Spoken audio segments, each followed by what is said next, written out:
प्रेमानंद भगवान हरि हरि बोल निताय गौर सीतानाथ प्रेमानंद भगवान हरि हरि बोल निताय गौर सीतानाथ प्रेमानंद भगवान हरि हरि समवेत भक्तबिंदे चरणे आमार कोटि कोटि परिपाल এখন শ্রবণ করুন।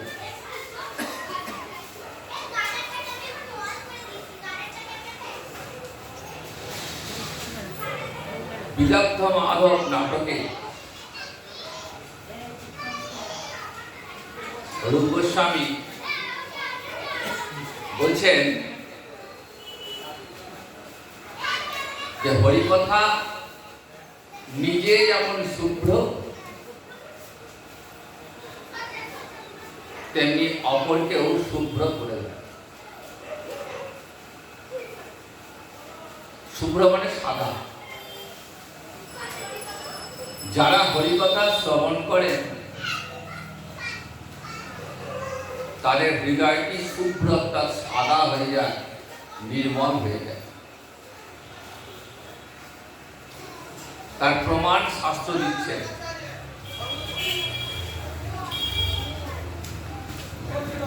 নারদ বিনা যন্ত্রে হরি গুণাকীর্তন করছে।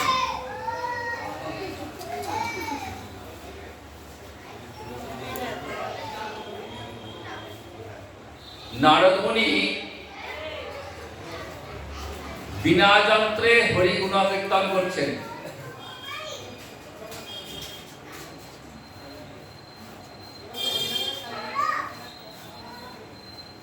কে শুনছেন? দেবাদিদেব মহাদেব।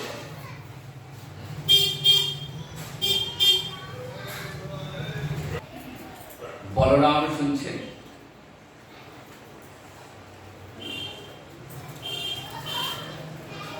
ব্রজের গোপবালারা শুনছেন।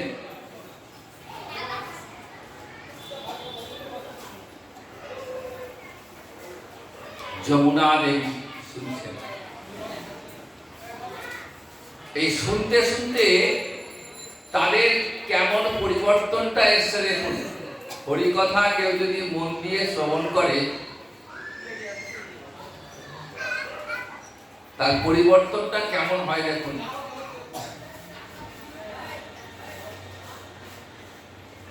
মহাদেব শুনছেন, পাশে রয়েছেন দেবী পার্বতী। ভীতা রুদ্রং ত্যাজতি গিরিজা শ্যামম প্রেক্ষ কণ্ঠম শুভ্রং দৃष्ट्वा স্থিপতি বাসনাং বিস্মিত নীলবাসা ক্ষীরং মত্ত্বা সপয়তি জমিনীরং আভারিকৎকা গীতে দামোদর যশসীতে বিনয়া নারদেন।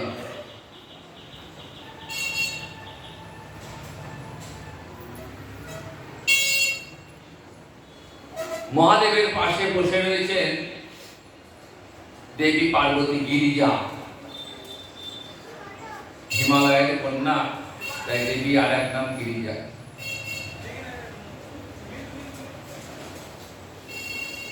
তো শুনতে শুনতে হঠাৎ মহাদেবের দিকে চোখটা গেছে। তাকিয়ে দেখছেন যে পাশে আমার প্রভু নেই, তাহলে আমি কোনো পরপুরুষের পাশে নিশ্চয়ই বসে রয়েছি।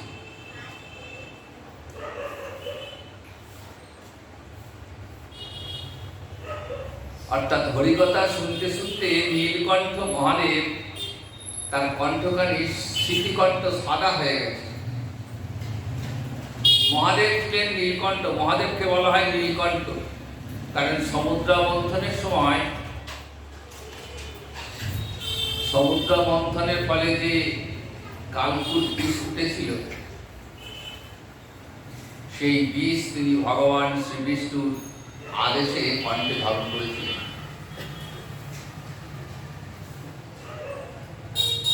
তাই তাই কণ্ঠটি নীল হয়ে যায়, সেই থেকে মহাদেব নীলকণ্ঠ নামে পরিচিত। তাই নীলকণ্ঠ মহাদেব হরিকথা শুনতে শুনতে কণ্ঠখানি সাদা হয়ে গেছে। আর দেবী দুর্গা ভাবছেন যে পাশে তো আমার নীলকণ্ঠ নেই, আমি যার পাশে আছি তার কণ্ঠখানি সাদা, তাহলে ইনি নিশ্চয়ই আমার পতিদেবতা নন।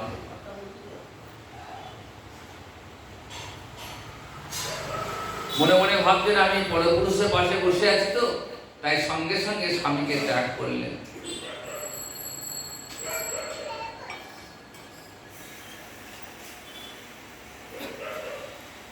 বলরামের বসন হচ্ছে নীল, নীলবাসা।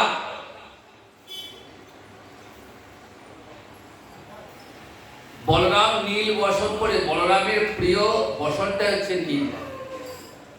তাই নীল বসন করে বলরাম হরিকথা শুনছেন, নারদ বিনা যন্ত্রে হরিগুণ কীর্তন করছেন।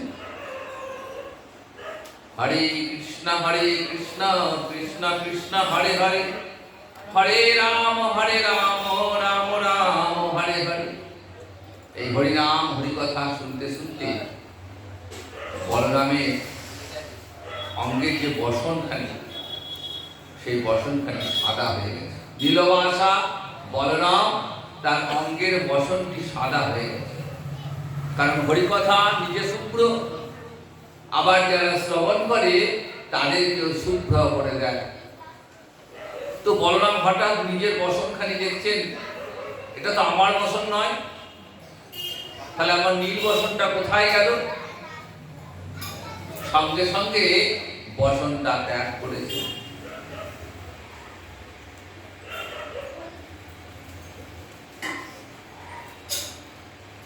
ব্রজবালারা, ব্রজের গোপীরা নারদের সুমধুর কণ্ঠে হরিকথা শ্রবণ করছেন।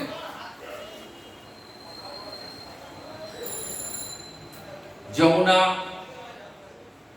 তিনি হরিগুণ কীর্তন শুনছেন, শুনতে শুনতে যমুনার নীল জলটি সাদা হয়ে গেছে।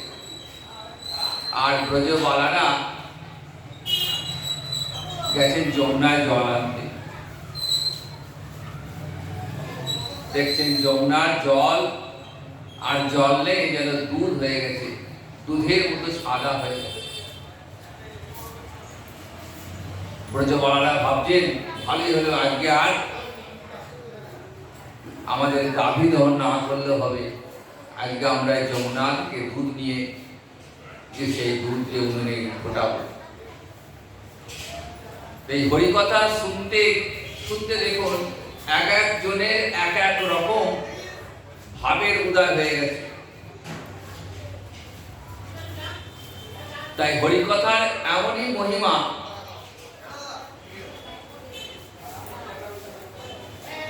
যে হরিকথা যদি একবার হৃদয়ের মাঝে প্রবেশ করে, সেই হৃদয়কে, চিত্তকে নির্মল করে তোলে।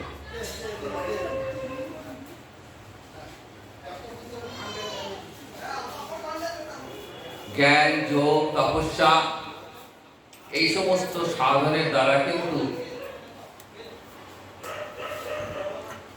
চিত্তটা এত সহজে নির্মল হয় না, যতটা হরিকথা শ্রবণে হয়। তাই চিত্ত নির্মল করবার জন্য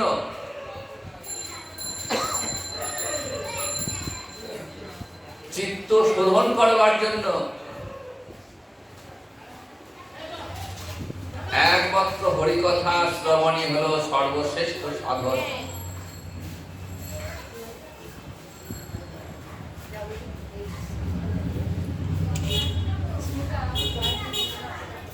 তো সেই হরিকথার আসরে আমরা উপস্থিত হয়েছি।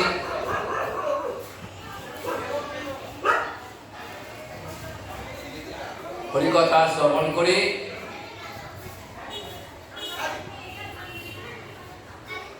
হৃদয়টাকে শুদ্ধ করে তুলব, নির্মল করে তুলব।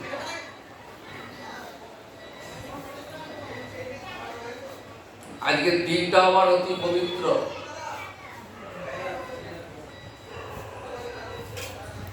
যারা হরিনাম করেন, হরিকথা শোনেন, তাদের কাছে প্রতিটা দিনই পবিত্র। তার মধ্যে আবার একাদশী ব্রত, একাদশী তিথি উপস্থিত হলে সেটা আবার আরো পবিত্র হয়ে যায়। তার কারণ একাদশী ভগবান শ্রীহরির অত্যন্ত পবিত্র, অত্যন্ত প্রিয়। একাদশীর দিন উপস্থিত হলে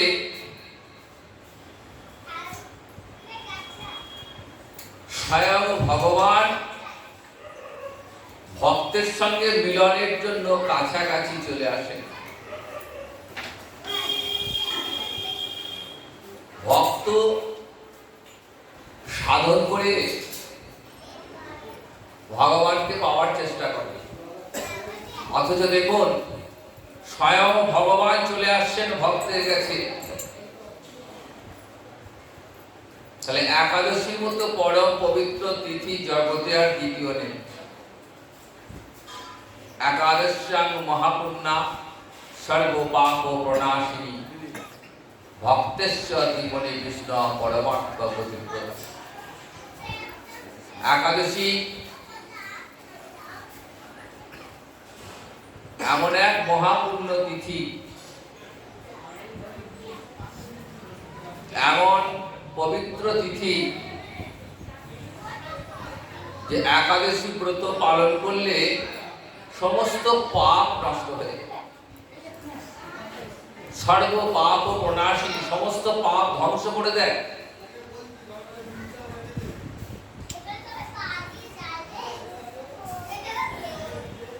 ভক্তেশ্বর দীপনে কৃষ্ণ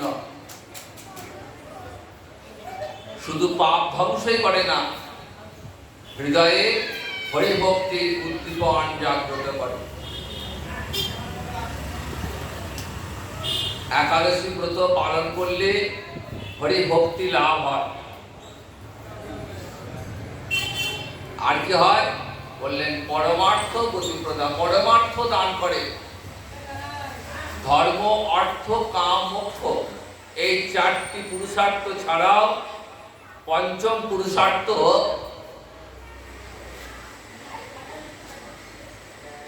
কৃষ্ণ প্রেম, রাধা মাধব চরণে, গৌর নিত্যানন্দ চরণে যে প্রেম সেবা, সেই প্রেম সেবা লাভ হয়। এই একাদশী তিথির আর একটি নাম হলো মাধব তিথি।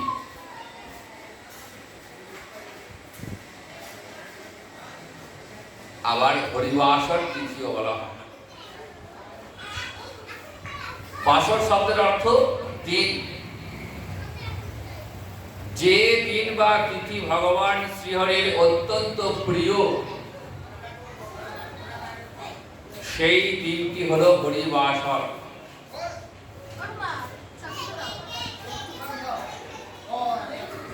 তাই হরিবাসরের দিন উপস্থিত হলে ভগবান ভক্তের কাছাকাছি চলে আসেন। তাই ভক্ত এবং ভগবানের মিলনের তিথি, ভগবানকে কাছাকাছি পাওয়ার একটা সুযোগ। তাই এর নাম হরিবাসর তিথি।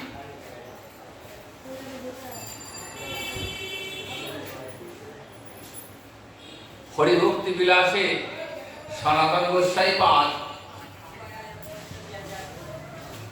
এই একাদশী পালনে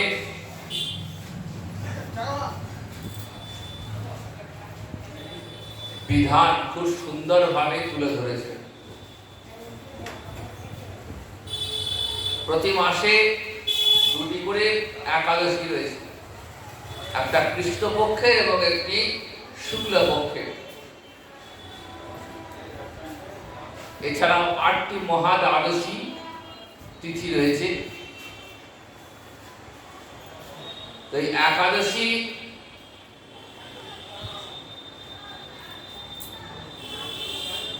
বারো মাসে দুটো করে, অর্থাৎ 24টা একাদশী, এছাড়া 8টি মহাদ্বাদশী, 4টি তিথি যোগে, 4টি নক্ষত্র যোগে।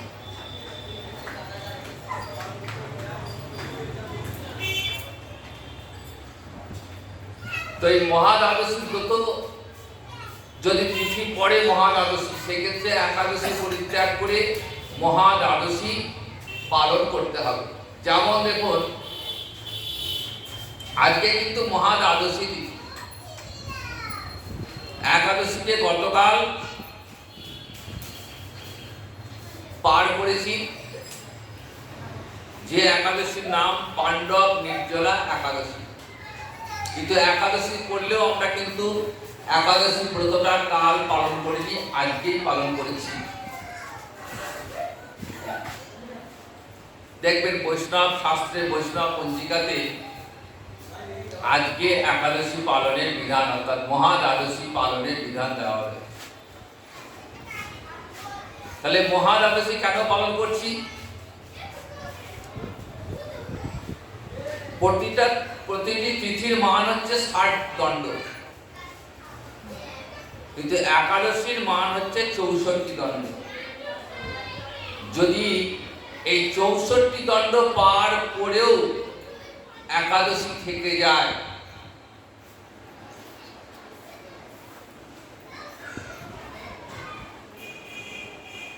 এবং সেটা দ্বাদশী স্পর্শ করে যায়, তখন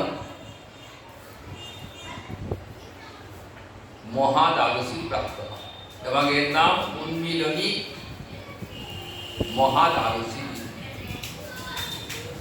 আর দ্বাদশী বৃদ্ধিপ্রাপ্ত হয়ে যদি ত্রয়োদশীতেও থেকে যায়, পরের দিনও থেকে যায়, তখন সেটা জ্ঞানজলি মহাদ্বাদশী। অদ্ভুত ব্যাপার, আজকে যেমন একদিকে উন্মিলনী মহাদ্বাদশী, আবার একদিকে জ্ঞানজলি মহাদ্বাদশীও পালিত হচ্ছে।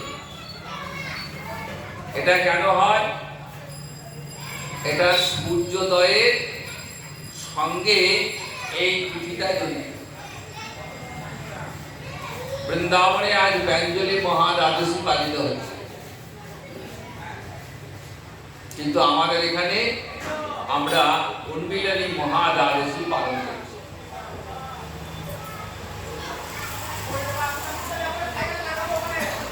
তো শাস্ত্রে একাদশীকে একটা নিত্য ব্রত বলা হয়েছে।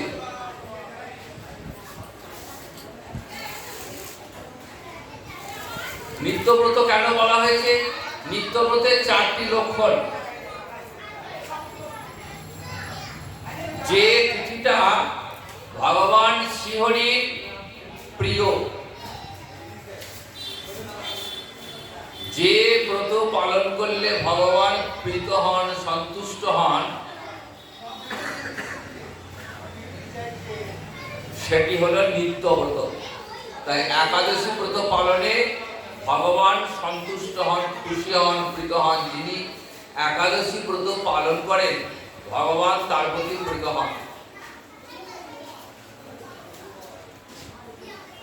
সনাতন গোস্বামী পাদ শাস্ত্রের প্রমাণ তুলে দিলেন, বললেন একাদশী নাম ব্রতম সর্ব কাম ফলপ্রদ, সমস্ত কাম্য ফল প্রদান করে।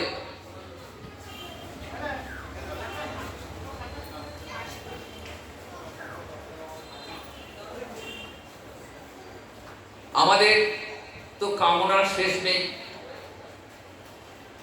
কত রকমের কামনা আমাদের মধ্যে রয়েছে। তো একাদশী যার যা কামনা, সেই কামনা বাসনা পূরণ করে। যদি কেউ দেহের রোগ মুক্তি প্রার্থনা করেন, একাদশী সাধকের সেই কামনা পূরণ করবেন।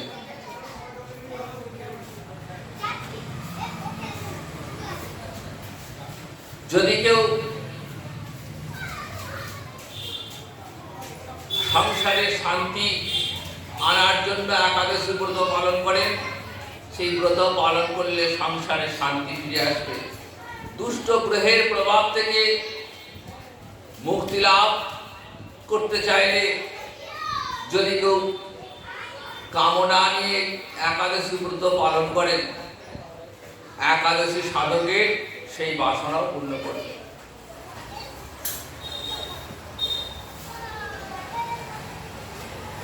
যদি কোনো সন্তানহীনা রমণী সন্তান কামনা করে একাদশী ব্রত পালন করেন, সাধকের সেই বাসনাও পূর্ণ হবে।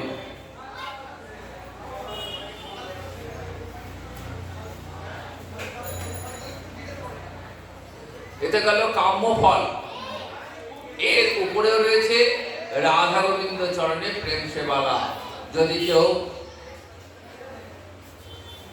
একাদশীর নিকট রাধা মাধবের চরণে প্রেম সেবা কামনা করেন, একাদশী সাধকের সেই বাসনা পূর্ণ করবে। একাদশীর দিন যদি কারো মৃত্যু হয়, তার আর পুনর্জন্ম হয় না।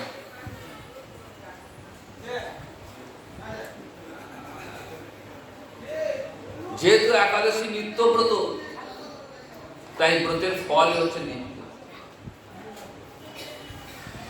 এবং কোন অবস্থাতেই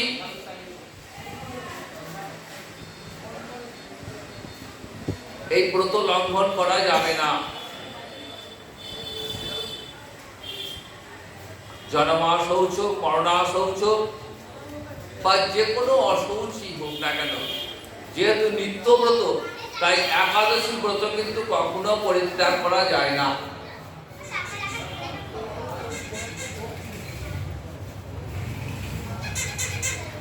এবং একাদশীর দিন আহারের ক্ষেত্রেও কিছু বিধিনিষেধ রয়েছে। এদিন অন্নাদি পঞ্চশস্য গ্রহণ করা যায় না। গ্রহণ করলে কি হয়? পাপ হয়, কারণ সমস্ত পাপ এই একাদশীর দিন অন্নাদি পঞ্চশস্যের মধ্যে থাকে। তাই এই দিন পঞ্চশস্য গ্রহণ করা মানে পাপ ভক্ষণ করা হয়।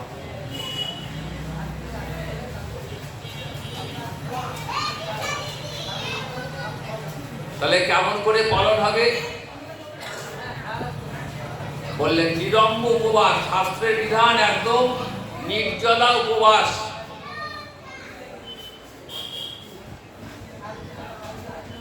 একাদশীর দিন কোনো আহার গ্রহণ করা যায় না, এমনকি জলস্পর্শ পর্যন্ত করা যায় না।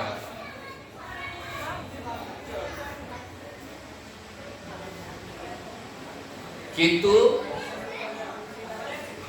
যদি ওই রকম ভাবে পালন করা সম্ভব না হয়, তার জন্য শাস্ত্রের বিধান দেওয়া আছে অনুকল্প আহার, অর্থাৎ অন্নাদি পঞ্চশস্য গ্রহণ না করে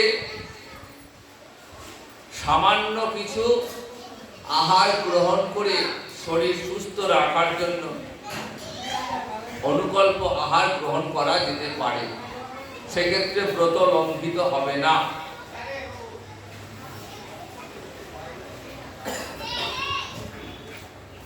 কারা পালন করবেন?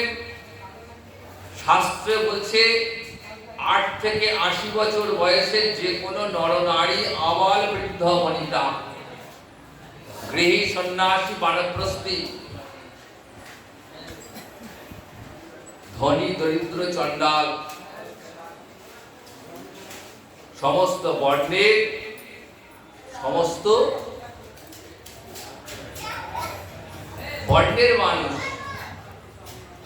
সবাই ব্রত পালন করবেন। পরিবারের সকলকে সঙ্গে নিয়ে একাদশী ব্রত পালন করবেন, এমনটাই শাস্ত্রের বিধান।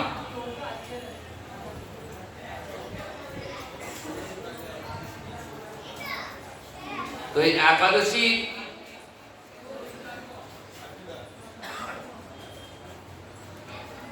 আজকে যে পাণ্ডব নির্জলা একাদশী, সেই একাদশী ব্রতের মাহাত্ম্যটা একটু আমরা দেখে নিই, যে আজকের দিনটা কেন পাণ্ডব নির্জলা একাদশী বলা হয়। ভবিষ্যত্তর পুরাণে এই একাদশীর মাহাত্ম্য বর্ণিত হয়েছে। যুধিষ্ঠির ব্যাসদেবকে জিজ্ঞাসা করছেন যে হে পিতামহ, এই পাণ্ডব নির্জলা এই জ্যৈষ্ঠ মাসের শুক্লপক্ষে যে একাদশী, সেই একাদশী ব্রত পালন করলে কি হয়?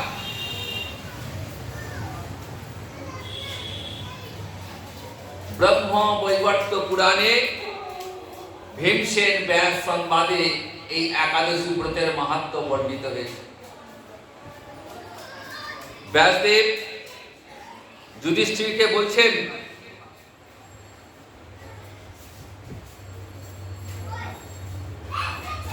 যে এই একাদশী ব্রত পালন সকলের কর্তব্য। তুমি যে সব ধর্মের কথা শ্রবণ করেছো, এই কলিযুগে মানুষের পক্ষে সেই সমস্ত পালন করা অত্যন্ত কঠিন। সুতরাং যা সামান্য সুখে, সামান্য খরচে, অল্প কষ্টে সম্পাদন করা যায়, এমন কোন ধর্মের কথা আমাকে শ্রবণ করান যা মানুষের পক্ষে পালন করা শ্রেয়।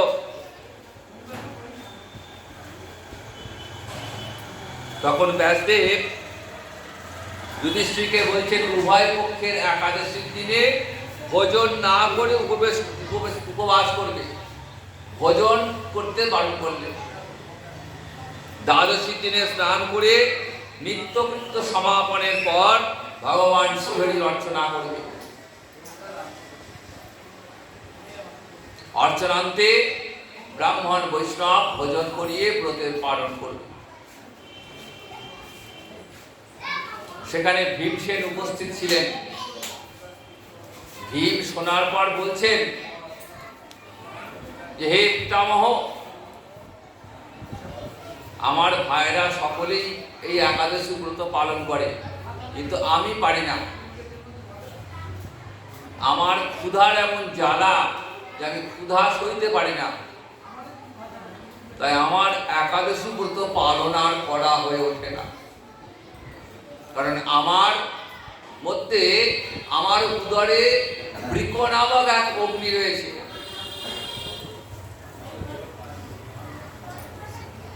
যার জন্যে আমি ক্ষুধা সহ্য করতে পারি না। তাহলে আমার তো আর একাদশী ব্রত পালন হলো না। তাহলে আমাকে এমন একটা উপায় বলুন যার দ্বারা সমস্ত একাদশীর পুণ্য আমি লাভ করতে পারি। তখন ব্যাসদেব ভীমসেনকে এই জ্যৈষ্ঠ মাসের শুক্লপক্ষের এই একটা একাদশী ব্রত পালন করতে বলেছে। বললেন তুমি একটাই পালন করবে, সেটা হচ্ছে জ্যৈষ্ঠ মাসের শুক্লপক্ষের একাদশী এবং নির্জলা। এই একটা একাদশী পালন করলে সমস্ত একাদশীর ফল তুমি প্রাপ্ত হবে। তো ভীম সেই কথা মেনে নিয়েছিলেন এবং এই একটাই একাদশী পালন করতেন, তাই এর নাম পাণ্ডব নির্জলা একাদশী। তো একাদশীর দিনে উপবাসটাই কিন্তু বড় কথা নয়। আমি সারাদিন উপবাস করে থাকলাম, জলস্পর্শ করলাম না, কিন্তু আমি একবারের জন্য জিহ্বাতে হরিনাম উচ্চারণ করলাম না, আমার একাদশী ব্রত কিন্তু বিফল হয়ে গেল। কারণ যেহেতু হরিবাসন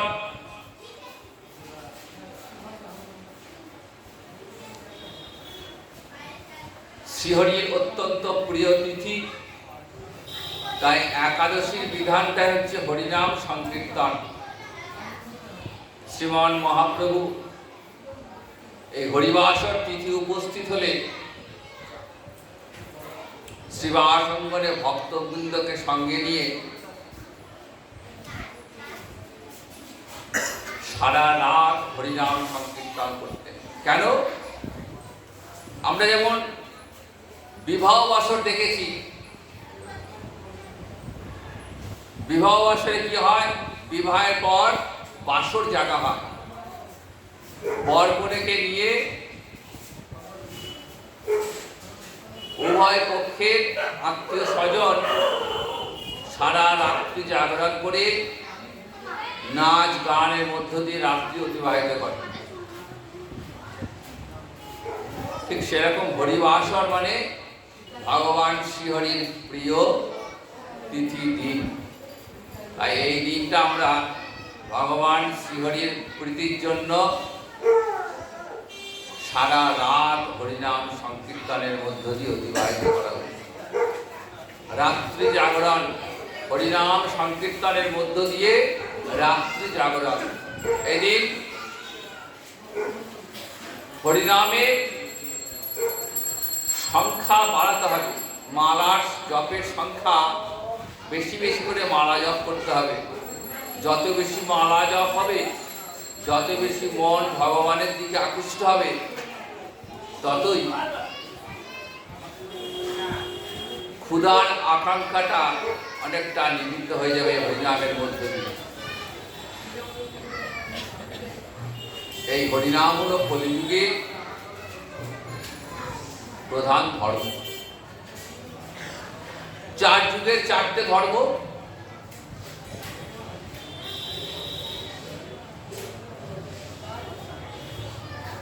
সত্য যুগে যেমন ধর্ম ছিল ধ্যান, কৃতে যধ্যায়ত বিষ্ণু, ত্রেতায়াং যজতে মখয় বললেন ত্রেতার ধর্ম হচ্ছে যাগ যজ্ঞাদি, দাপরে পরিচর্যায়াং, দাপরে ছিল ধর্ম ছিল অর্চনা, ভগবান শ্রীহরির অর্চনা। কলৌ হরিনাম সংকীর্তনা, আর কলিতে হরিনাম সংকীর্তন। কারণ সত্য যুগের ধ্যান কলিতে হবে না। ধ্যান করতে গেলে যে মনোসংযোগের প্রয়োজন, সেই মনোসংযোগটা কিন্তু কলিহত জীবের নেই।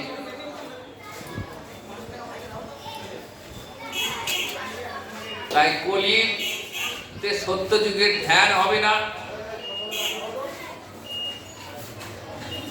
ত্রেতার যাগ যজ্ঞাদি সেটাও কলিতে হবে না। কারণ যাগ যজ্ঞ করতে গেলে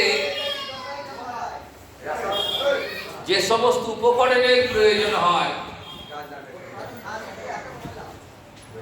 সেই উপকরণ কলিযুগে পাওয়া যায় না।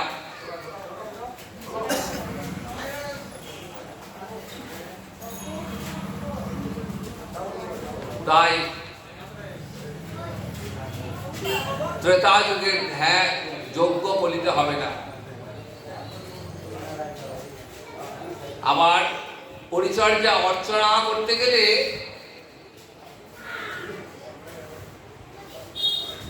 যে আহার শুদ্ধি প্রয়োজন সেটা কলির জীবের নেই। অমৃত ভোজন করে শ্রীহরির বিগ্রহের অর্চনা করা যায় না, কিন্তু সেটাও কলির জীবের পক্ষে সম্ভব নয়। কারণ কলির জীব বিষয় ভোগ করতে ভালোবাসে। তাই অর্চনা করতে গেলে যে আহার শুদ্ধি সুচিতার প্রয়োজন, সেই সুচিতা না থাকলে বিগ্রহের অর্চনা হয় না। অমৃত ভোজন করে ভগবানকে সেবা করা যায় না।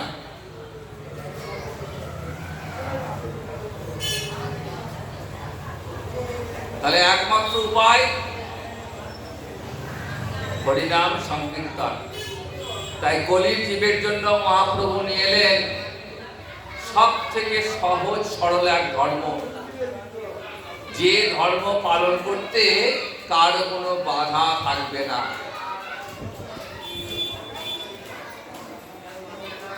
কি বললেন?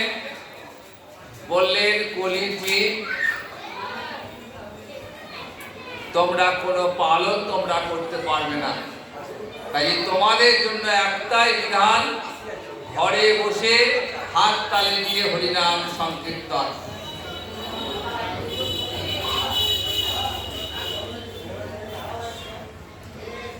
খাইতে শুইতে নাম যথা তথা লয় রে, দেশ কাল নিয়ম নাহি সর্বসিদ্ধি হয় না।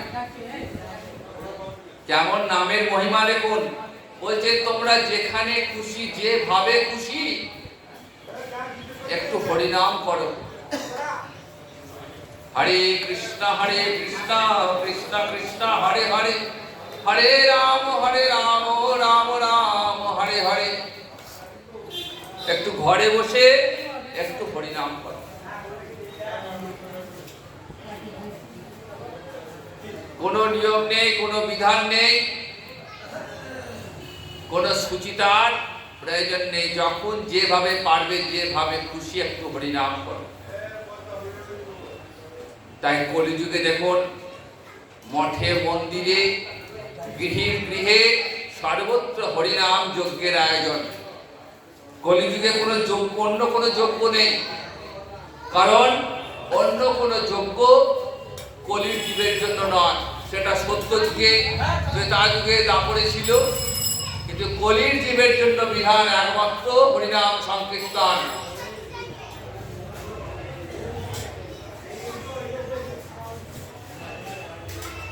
এই হরিনামে কি হয় বললেন, হরিনামে দেহ মন সব শুদ্ধ হয়ে যায়। হরিনাম যত উচ্চারিত হবে না তত দেহটা শুদ্ধ হবে।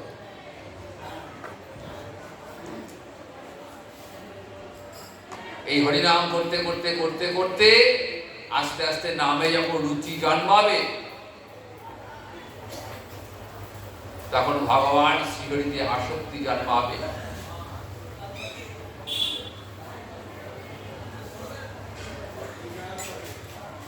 নামে আসক্তি আসলে কি হবে?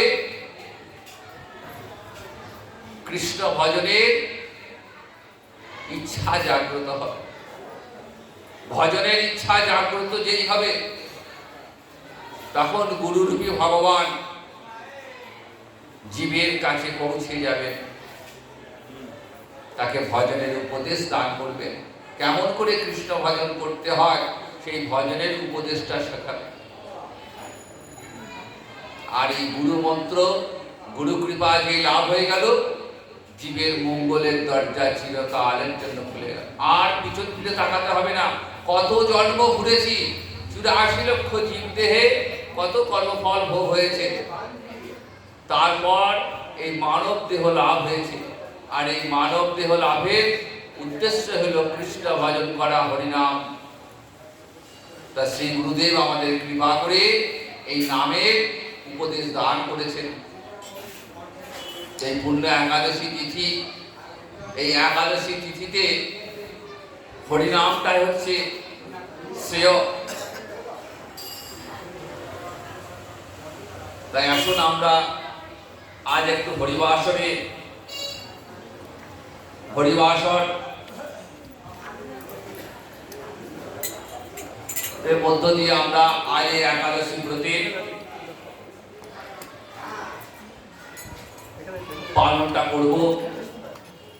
কারণ হরিবাসর এলে হরি কীর্তনটাই বিধান। শ্রী হরিবাসরে হরি কীর্তন বিধান, শ্রী হরিবাসরে হরি কীর্তন বিধান।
আলোক